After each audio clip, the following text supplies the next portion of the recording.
Hey everyone, and welcome. Today, we're pulling back the curtain on the playbook that powers some of the world's most incredible events. We're talking about the human engine behind every single great TEDx talk. Yep, the team that turns a brilliant idea into an experience you'll never forget. You know, it's so true. Putting together a massive event like TEDx is a huge undertaking that takes months and months of planning. And the official guidance is crystal clear on this. The main organizer can't do it all alone. In fact, they shouldn't even try. So that leads to the big question, right? How do you actually build that great team? Well, to answer that, our playbook today is broken down into 5 key chapters. First, we'll lay the foundation with your core team. Then we'll draw up the blueprint for all the roles and structure.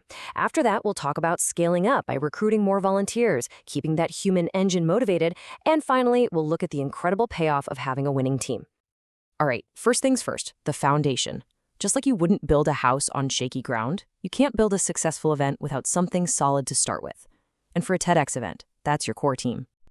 Now, here's a key insight. Your first move isn't to recruit a giant army of volunteers. Nope. The playbook says you start small. You assemble a dedicated, visionary brain trust that will drive the whole project. This is all about quality over quantity, especially at the beginning. So what's the magic number for this core group?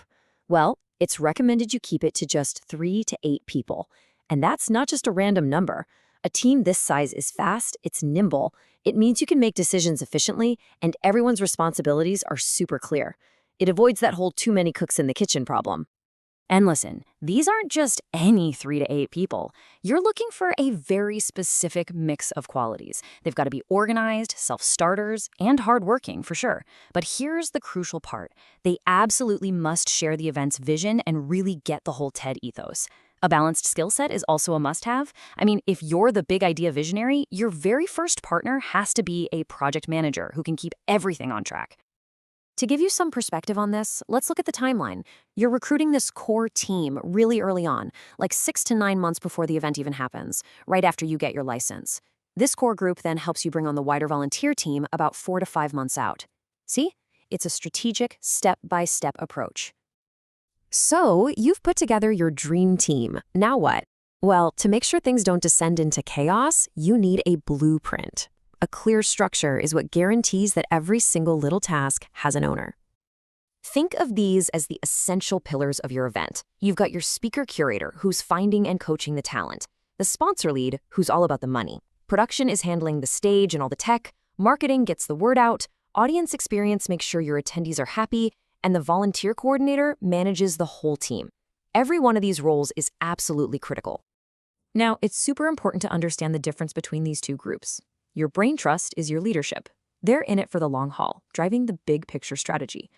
The secondary volunteers, they're the amazing support force you bring in later to execute specific tasks, maybe part-time or even just for the day of the event. Both are vital, but they play very different parts.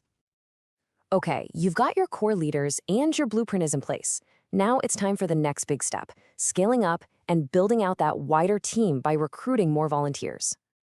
So where do you find all these passionate people? Well, you start local. Tap into your own professional and personal networks. Seriously, universities are absolute gold mines of enthusiastic talent. And don't forget about the wider TED community itself. People who are already translators or fellows are often dying to get involved. And of course, put the call out on your website and social media channels. The recruitment process itself is actually pretty simple. It boils down to 3 steps. 1, tap your existing networks. That's always the best place to start. 2, advertise the specific openings you have. And 3, and this is important, formalize the role by setting really clear expectations right from the get-go. And that's where a volunteer agreement comes in. Trust me, this isn't just boring paperwork. It's a professional tool that makes sure everyone is on the exact same page. It clearly lays out the time commitment, what you expect them to do, and how they should represent the really prestigious TEDx brand. This one document builds accountability from day one. All right, the team is assembled. You think the hard part is over, right? Well, now comes what might be the most important part of the entire journey, keeping that human engine running at full steam. It is all about motivation. You see, keeping volunteers engaged means constantly reminding them of the mission. It means having regular meetings that are about getting things done, not just talking. Using tools like Slack to keep the communication flowing is key. Fostering a positive, inclusive culture is also huge. Celebrate the small wins, thank people publicly for their hard work. And yes, trust me, providing food during those long planning meetings makes a world of difference. So when we say positive culture, what do we really mean? It's this idea that the community you want your audience to feel has to start inside your own team. And this doesn't just happen on its own. It's something you actively build on a foundation of trust, a shared passion for the mission, and just genuine, out loud appreciation for what every single person brings to the table. And, a huge piece of that positive culture comes from leadership. As the primary organizer, your job isn't to do everything. Your job is to empower your team leads. You have to trust them to own their domains, to make decisions, to execute. You have to resist that temptation to micromanage. Focus on the big picture and let the talented team you built do what you hired them to do.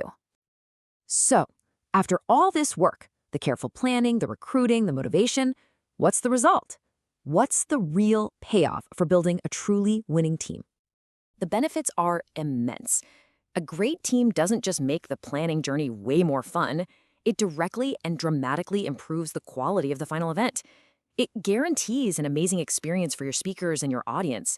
And maybe most importantly, it builds this loyal, passionate community that becomes the foundation for all of your future events.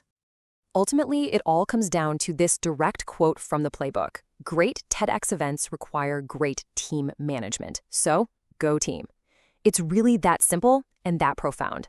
The team is everything. So, we'll leave you with this final thought. You have the Playbook now. You know how to build the team, how to create the structure. The only question left is, what incredible idea are you and your team going to bring to the world?